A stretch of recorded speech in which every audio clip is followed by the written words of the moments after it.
Hello guys, here we got another important case of modern contributory negligence, or we can say pure comparative negligence. Case के facts कुछ इस तरह से कि यहाँ पे प्लेंटिफ पार्शियली डीफ मैन होता है, यानी टोटली डीफ नहीं है, सुन सकता है लेकिन कम सुनता है। ठीक है। Second important thing here is tram car.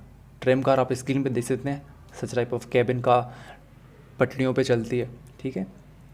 क्या होता है इस केस पे कि प्लेंटिफ जो कि पार्शियली डीफ मैन है वो इस चीज़ को, इस ट्रैक को क्रॉस करना चाहता है।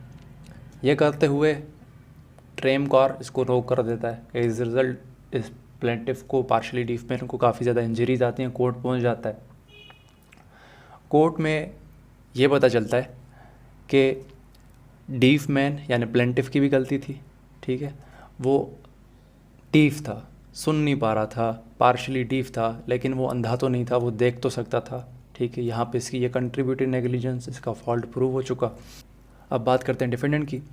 तो डिफेंडेंट यहाँ पे शाउट भी करते हैं, हॉर्न्स भी बजाते हैं, लेकिन इस सब का कोई फ़र्क नहीं पड़ता है स्टीफ मैन पे।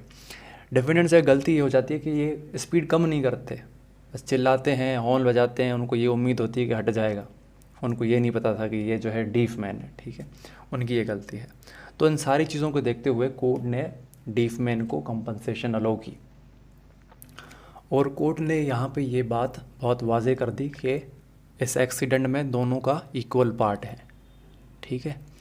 तो यहाँ पे क्या हुआ, अगर हम मॉडिफाइड कंपैरेटिव नेग्लिजेंस के नज़रिए से देखें, दोनों का जब इक्वल होता है कंट्रीब्यूशन तो डैमेजेस नहीं मिलनी चाहिए। ठीक है। कोई भी डैमेजेस नहीं मिलने चाहिए। लेकिन यहाँ पे क्या है, कोर्ट ने प्योर कंपैरेटिव यानी मॉडर्न कंट्रीब्यूटिव नेग्लिजेंस का यूज़ करते हुए प्लेंटिफ को जो है compensation they the. I hope आपको बात समझ आ गई होगी। Thank you so much and make sure to subscribe our channel for such other important cases.